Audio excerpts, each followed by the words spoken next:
Hello and welcome. I am Pranay Upadhyay and you're watching India Today Global. We are starting this bulletin with the West Asia tensions. The much anticipated talks between United States and Iran concluded in Oman's capital, Muscat, with Oman playing as a key mediator's role.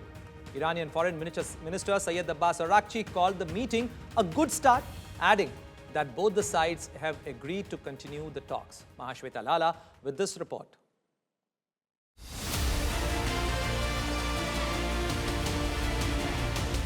Amid fears of a war-like situation building up in West Asia between the United States and Iran, the much-anticipated meeting between top aides of both nations kick-started in Oman's capital, Muscat. The meeting happens at a time when U.S. President Donald Trump days ago warned that the theocratic regime in Iran should be worried, and Khamenei warned that a war with U.S. will turn into a regional war. Can you tell us a little bit about the agenda for tomorrow's talks with the Iranians? What will be the focus of the discussions? Diplomacy moving forward. The president has obviously been quite clear in his demands of the Iranian regime. Zero nuclear capability is something he's been very explicit about, and he wants to see if a deal can be struck. And while these negotiations are taking place, I would remind the Iranian regime that the president has many options at his disposal, aside from diplomacy, as the commander-in-chief of the most powerful military in the history of the world. The meeting is also the first following the 12-day war between Iran and Israel alongside the U.S. It is also the first after the deadly protests that broke out in Iran due to poor economy. Meanwhile, Iranian Foreign Ministry said armed forces will enter their highest level of alert for days as both parties meet in Muscat. If war breaks out, our currency will weaken further against the dollar. For ordinary people, life will only get harder. That's why we oppose war. A successful negotiation would be the best outcome. War serves no one's interest. That's what I believe. Iran maintains the talks between Iranian Foreign Minister Abbas Araqchi and U.S. Special Envoy Steve Witkoff and Trump's son-in-law Jared Kushner will only be about nuclear program and nothing else. But on the contrary, U.S. said discussions need to include range of their ballistic missiles, sponsorship of terrorist organizations across the region, and treatment of Iranians in the country. China and Russia, both close allies of Iran, have urged for dialogue to bring peace in the region. China has maintained communication with all parties on relevant issues and hopes that all parties will resolve differences through dialogue to jointly safeguard regional peace and stability. We welcome the negotiations that have now begun in Oman, and we hope that these negotiations will be productive and that they will allow to de-escalate tensions in the region. Ahead of the direct talks, Oman mediated indirect talks between Iran and the United States separately over Tehran's nuclear program. Oman's foreign minister separately met the top aides who landed in the capital. Oman's foreign minister has reiterated commitment to continue supporting dialogue between the parties and to working with various partners to reach consensual political solutions that align with the desired goals and aspirations. Iranian foreign minister said the country will defend itself against excessive demands or adventurism by the United States and will take an approach of using diplomacy to secure Iran's national interest, while maintaining full readiness to defend the country's sovereignty and national security against any excessive demands or adventurism. Oman has previously mediated between Iran and the U.S. in nuclear negotiations in 2025. But the negotiation failed after Israel launched a 12-day bombing on Iran. After the meeting, Iran said it was a good start and both sides agreed to continue the talks. As a whole, I can say it was a good start, but whether we can continue this depends on consultations in the capital and decisions to be made there. There was agreement on continuing the talks, but the time and manner of the talks will be determined after further consultation through Mr. Al-Busaidi, God willing. If other parties continues the current process and keeps the same approach, we can reach a framework for talks and the subjects being discussed over the upcoming meetings. Washington has been demanding that Iran should give up its persuasion of nuclear program, but Tehran says its nuclear program is meant for civilian purpose and for the interest of the Iranians. Trump's constant threats of beautiful armada being sent towards Iran and dispatch of USS Abraham Lincoln has intensified tensions between the US and Iran, with major global players urging for peace and dialogue. Shweta Lala, Bureau Report, India Today.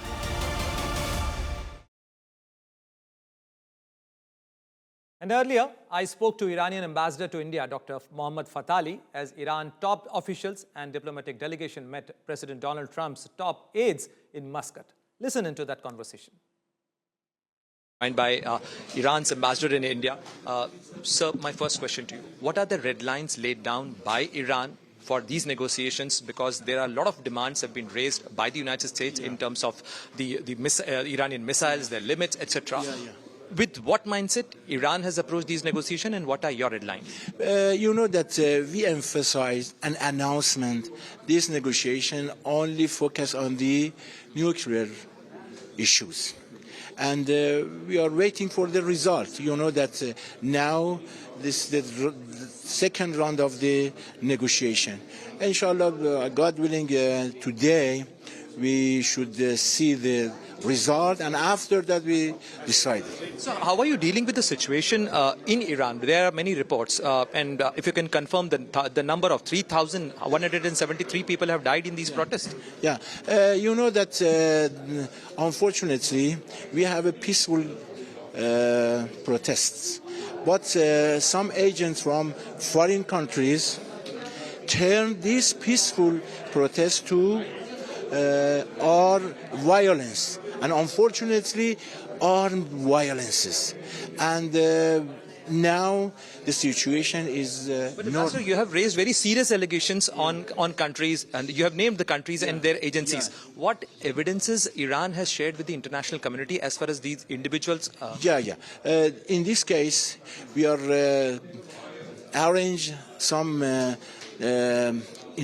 according to international law, some relevant the institution in Iran wants to follow these cases seriously. And from Iran, let's move on to Pakistan. A deadly suicide blast inside a Shia mosque in Islamabad has killed 31 people and left over 150 people injured.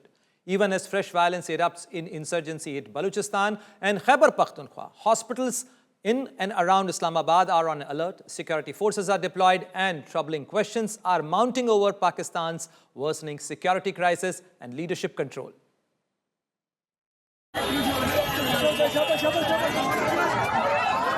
Pakistan on the edge tonight.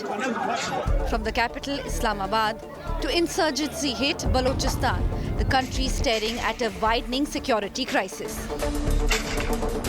A powerful suicide blast inside a Shia Imam Bargah during Friday prayers killed at least 31 people and left more than 100 injured in Islamabad.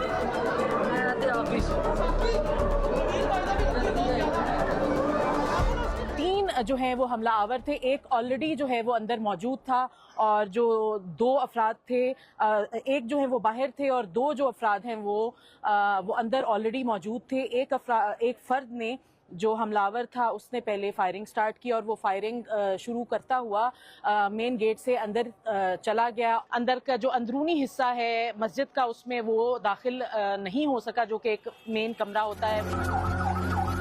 Hospitals are on high alert. The area has been sealed by security forces, and officials warn the death toll could rise. Even as Pakistan's leadership says terror cannot break national resolve, the situation on the ground tells a far more troubling story. In Balochistan, train services have been suspended yet again. Mobile internet shutdowns continues as BLA attacks have triggered sweeping military operations, leaving civilians and security personnel dead.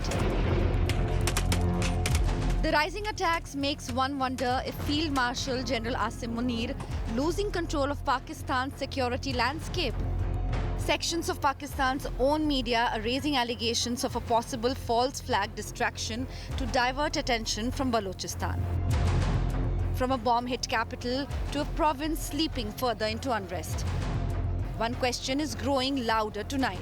Is General Asim Munir losing the plot? Bureau Report, India Today.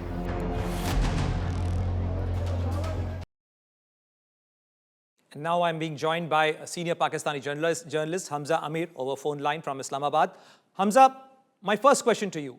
What can you tell us about the death toll, the latest figure about that? And as per the Pakistani establishment, Pakistan government's assessment, who carried out these attacks? Who is behind these, this attack of Islamabad today? Well, Prani, as per the latest, the casualty stands at 31. People have died and around 171 people are injured and are in critical condition in different hospitals in the capital, Islamabad. As far as the attacker is concerned, identity of the attacker has been identified. He is not an Afghan national, but he is a resident of Peshawar. He's 32 years old, and some forensics have been done, and now even the state minister has confirmed it that the suicide bomber was hailed from Khyber Pakhtunkhwa's provincial capital, Peshawar. But he was moving back and forth to Afghanistan. In the past 2 years, he had made several visits to Afghanistan. And by saying so, Pakistan government basically is again implying that the linkage of this attack also goes back to where Pakistan has always been eyeing on, that is Afghanistan and cross-border terrorism. So this is how it stands at the moment. As we go on, the point to ponder right now is that has been discussed is who may be behind, which group may be behind this attack, because in the modus operandi, as it seems, that it may be the Islamic State, it may be Jamaat al-Ahrar, it may be an affiliate group of the Tehrik-e-Taliban in Pakistan, because it's not only a mosque, it was a Shiite mosque that was targeted, and people were targeted during Friday prayers. So that is something that is going to be part of the investigation. But absolutely, Hamza, this raises a serious question and a larger question, that if people are not safe, secure, even in a mosque, in an Islamic country, and more so, correct me if I'm wrong, but this place, this Imam Barga, was not very far from the Chaklala base of Pakistan military. So clearly this incident, this suicide bombing happened very close to a military establishment in the heart of Islamabad. This raises a serious question about the security, security arrangement and security situation in Pakistan. With respect, Prani, I would like to make a few corrections here. One, this place is the same as Tarlai, and this is a suburb area of Islamabad. It's not in the heart of the capital. It's about around 15 to 20 kilometers outside in the suburb areas of Islamabad, and also it is pretty far from the Rawalpindi general headquarters as well. So, but this area was sensitive. Only for the fact that because being in the suburb areas, the people in the area was, they were in majority they were Shiites. It's a congested area. It's like a small vicinity, but a very widespread vicinity, and that is around the suburban areas of Islamabad. But I finally mentioned that in this area as well and around the area like Banigala and Barakahu area, there have been intelligence-based operations in the past, and many militants have been nabbed in these areas. So these areas have been sensitive, including overall groups like the Tehrik-e-Taliban Pakistan, Tehrik-e-Labbaik Pakistan. All of these groups have a very strong hold in these areas because they are congested. They're not easy to tap. And even this Imam Barga that was targeted, again, the area was very highly densely populated with Shiites who used to come in big numbers in this Imam Barga. That is why absolutely, Hamza, and this raises a serious question about the past of sectarian violence in Pakistan, and we have seen in the past as well that how the Shia mosque or the Ahmadiyya mosque have been targeted in Pakistan. But thank you very much for all these inputs, Hamza. Thank you very much. And moving on, let's talk about US as well, because President Donald Trump has unveiled TrumpRx.gov, a new website which is meant to offer consumer access to discounted prescription medicines and central pillar of his efforts to lower down the drug prices in United States. Trump announced that the new website at a White House event, 16 of the largest global drug makers have struck most favored nation deals with the Trump administration to cut drug prices for Americans in exchange of exemptions from US tariffs. And under these agreements, they will lower the prices for the government Medicaid program and also via Trump RX to cash-paying consumers only. So those deals include agreements with Eli Lilly and Novo Nordisk to slash the prices of popular GLP-1 weight loss drugs. The government has said that these would reduce the prices between $149 to $350 a month on an average for Americans. The website will be powered by prescription drug saving site GoodRx. The report suggests that Trump RX will not sell drugs directly, but rather send patients to the other sites to buy their medicines. This is a very big deal. People are going to save a lot of money and be healthy. So we're here this evening to celebrate the launch of one of the most transformative healthcare initiatives of all time. There's never been anything like it. Starting tonight, dozens of the most commonly used prescription drugs will be available at dramatic discounts for all consumers throughout a new website. It's called TrumpRx.gov. That's TrumpRx.gov. A day after U.S.-Russia New Strategic Arms Reduction Treaty, or START treaty, expired, White House has said that the U.S. President Donald Trump wants experts to work on a modernized version of New START nuclear weapons treaty. Trump and Putin have been talking about this issue, but both the countries have failed to find a middle ground on it. White House Press Secretary Caroline Leavitt has said that there is no temporary agreement to maintain the terms for the pact, and Trump earlier has rejected an offer from the Russian president on this thing to have a negotiation and a voluntary effort to extend the caps on strategic nuclear weapon deployment after the treaty that held them in check for more than 2 decades has expired. Meanwhile, Russia has said that they would prefer to have a dialogue with the United States after the expiry of New START nuclear arms control treaty, but they are also ready for any scenario. Meanwhile, the Russian Foreign Minister Sergei Lavrov has said that Moscow would see how ready Washington was to talk about the strategic nuclear security. New START was the last arms control treaty between the world's 2 largest nuclear weapon power states. Meanwhile, a statement released by the U.S. European Command has said that the United States and Russia have agreed to re-establish high-level military-to-military dialogue in Abu Dhabi. The dialogue channel was suspended in the fall of 2021 prior to the outbreak of Russia-Ukraine conflict. Trump wants to find a better agreement. Even if we could have legally extended the treaty, it would not have been beneficial for the United States or the world to do so. New START was signed in 2010, and its limits on warheads and launchers are no longer relevant in 2026, when one nuclear power is expanding its arsenal at a scale and pace not seen in over half a century, and another continues to maintain and develop a vast range of nuclear systems unconstrained by New START's terms. Almost all of U.S. deployed nuclear forces were subject to New START, while only a fraction of Russia's much larger stockpile was. I should add that exactly 0 Chinese nuclear weapons were covered by New START.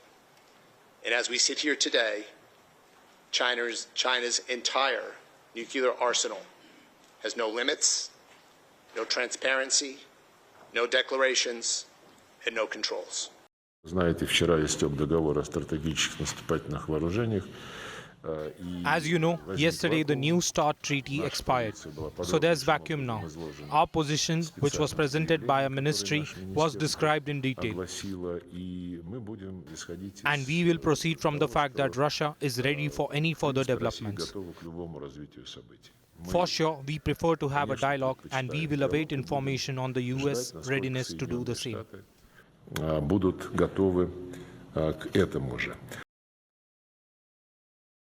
And moving on, let's talk about an issue which is rocking the domestic politics of the United States. As more files stumbles out of the Epstein closet, netizens wonder whether the convicted sex offender may have faked his death. Because the images circulated on social media platforms earlier called Twitter shows an alleged tattoo on Epstein's left upper arm. Social media have compared the pictures with the tattoo on his bicep with the official photograph taken after his death in August 2019, in which no tattoo was visible. According to the preview experts from 2017 Justice Department deposition involving Epstein, a snippet from the PDF shows a question referencing the tattoo on your left arm of a barbed wire, to which Epstein has replied that in an affirmation, and he said that yes, the barbed wire tattoo is there on his left upper arm. No verified evidence from the DOJ, the Department of Justice files, support the claims that Epstein is alive or that the body recovered in 2019 was not his. Thomas Masai, the Republican lawmaker who was vocal and sought the release of Epstein files and shared images of Epstein with the tattoo. Epstein was found dead in his Manhattan jail cell in August 10, 2019, and authorities have ruled that the death is a suicide by hanging.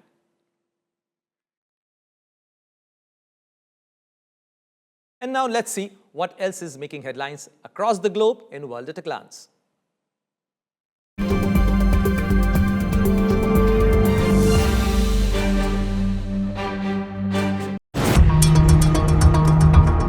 A senior Russian officer, Lieutenant General Vladimir Alexeyev, was rushed to hospital after being shot in Moscow.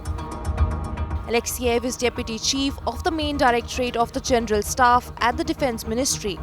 Meanwhile, Russian Foreign Minister Sergei Lavrov accused Ukraine of being behind the assassination attempt.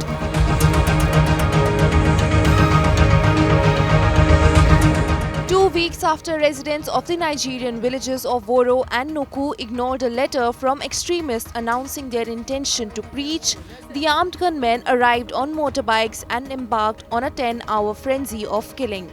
The attackers went from door to door, shooting and setting homes and shops ablaze in the mostly Muslim villages. The extremists rounded up villagers, tied their arms behind their backs, lined them up and shot them in the head. Authorities say they slaughtered at least 162 people, and villagers say they kidnapped many others.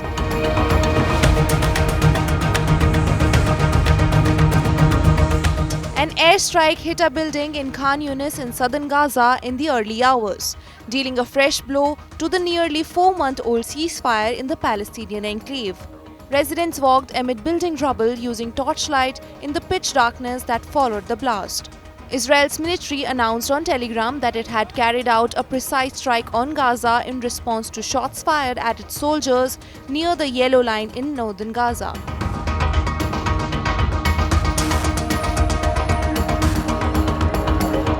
Yemenis in Sana'a rallied to show solidarity with Palestinian people. It was the first such protest in over a month. Thousands of protesters chanted against Israel and the United States and carried banners featuring the Quran and images of Houthi leader Abdul Malik al-Houthi.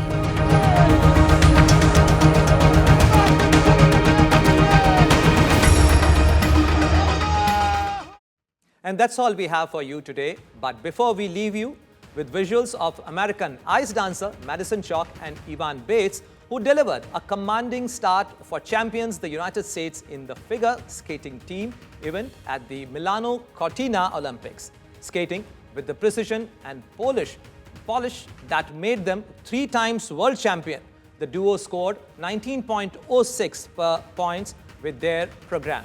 Their performance pushed France down to second on the leaderboard, scoring 89.98 for their skates. To Madonna Vogue, the Olympics are only their 5th major international competition after teaming up last March. Britain are third with a score of 86.85 points.